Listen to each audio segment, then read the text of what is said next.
Hello friends, आज हम पढ़ने वाले हैं परमुटेशन एंड कॉम्बिनेशन। यहाँ कह दें क्रमचय एंड संचय। बहुत ही अच्छा टॉपिक है।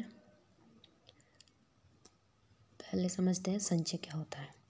संचय जिसे डिनोट करते हैं NCR, या इसको लिख सकते हैं NR या फिर R। क्या होता है ये? दी हुई n वस्तुओं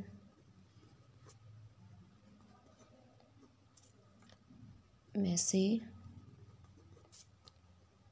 R वस्तुओं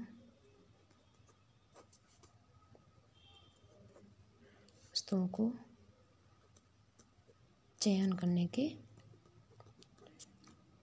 कुल तरीके। जैसे ये कोई 4 कीबोर्ड है, ABCD 4 अल्फ़ाबेट हैं। तो हमें अगर बताया जाए कि इन चारों में से कोई 2 चुना जाए तो हम कैसे सुन सकते हैं?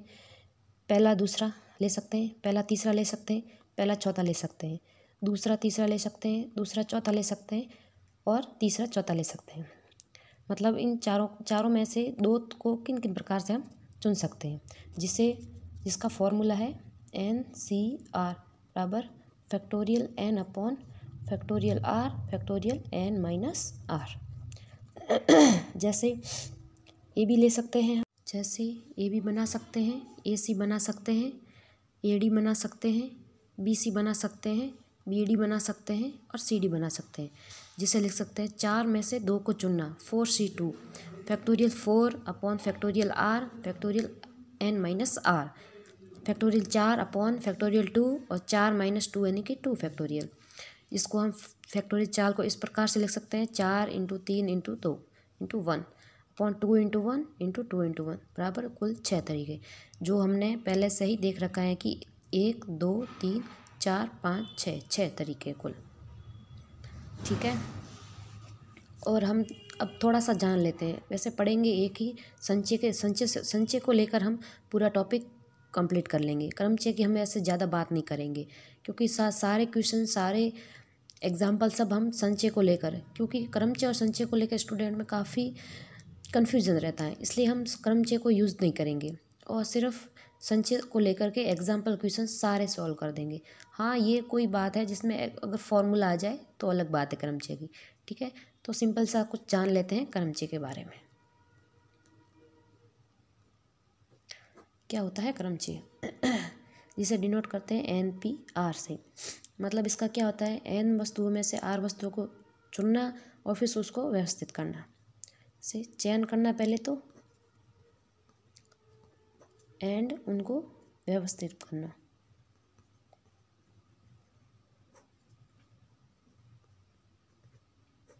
ठीक है,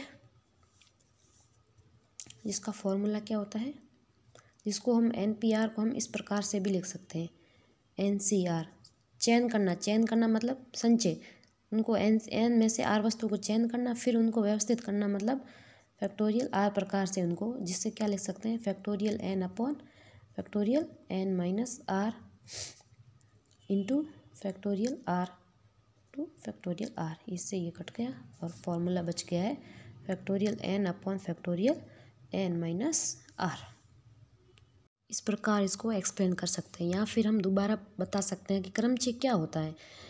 क्रमचय होता है चयन करना एंड और व्यवस्थित करना। पहले हम चयन करेंगे फिर उनको व्यवस्थित करेंगे। एक और बात, जैसे कि तीन वस्तु है, तीन वस्तुओं को हम कितने प्रकार से व्यवस्थित कर सकते हैं? फैक्टोरियल 3 तरीके से। जैसे कोई 3 है ABC, इनको हम कितने प्रकार से व्यवस्थित कर सकते हैं? तो ACB BAC BCA CAB CBC, मतलब तीन वस्तुओं को हम फैक्टोरियल 3 तरीके से घुमा सकते हैं। इसी प्रकार जैसे इनका फॉर्मूला, पहले चयन करेंगे एंड फिर व्यवस्थित करेंगे। NCR पहले चयन करना, NCR एंड आर वस्तुओं को हम कितने प्रकार से व्यवस्थित कर सकते हैं, फैक्टोरियल आर तरीके से। फिर हम इसको इस प्रकार से लिख सकते हैं। टॉपिक पढ़ने वाले हैं भाजकों की संख्या, जो कि सेकंड ग्रेड के लिए काफ़ी इम्पोर्टेंट है, क्योंकि सेकंड ग्रेड में वो एग्जामिनर संख्याओं के साथ बहुत बार खेलता है। ठीक है, तो हम आगे वाला क्वेश्चन पढ़ते हैं, आगे वाला टॉपिक पढ़ते हैं, भाजकों की संख्या।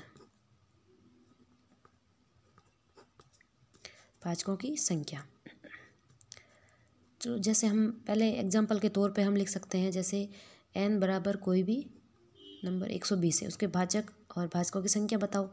तो हम इसको n के भाजक को हम किस प्रकार से लिख सकते हैं, जैसे 1 और 120, 2 और 60, 3 और 40, 4 और 30, 5 और 24, 6 और 20, 8 लिख सकते हैं, 8 का मल्टीपल 15, 120 हो जाता है, और 10 और 12, ये इसके भाजक है। जैसे 1 का मल्टीपल 120, 2 इंटू 60, 120, इस प्रकार से ये लेकिन ये तो छोटी संख्या जिससे हम फाइंड कर सकते हैं, पर अगर कोई बड़ी संख्या हो तो उसको इस तरह से हम भाजक निकाल नहीं सकते, इसको इसके साथ ऐसे करके।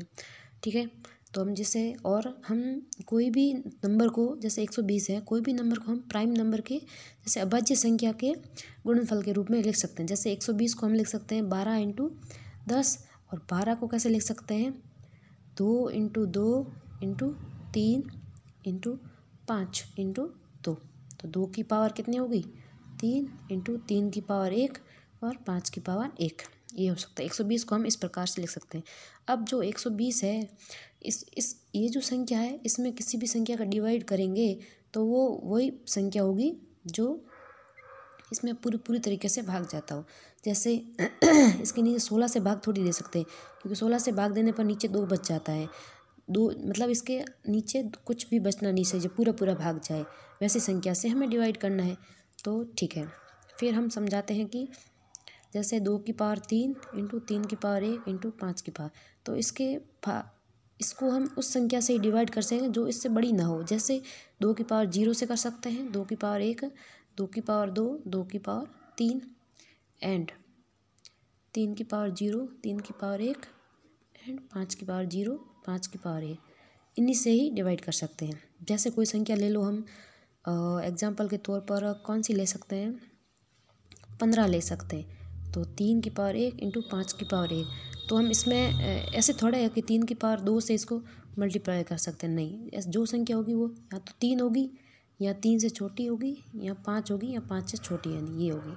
इसी प्रकार जैसे इनसे कितने मल्टीपल बन सकते हैं, 4 इनसे बन सकते हैं, 4 यानी कि 16 मल्टीपल बन सकते हैं।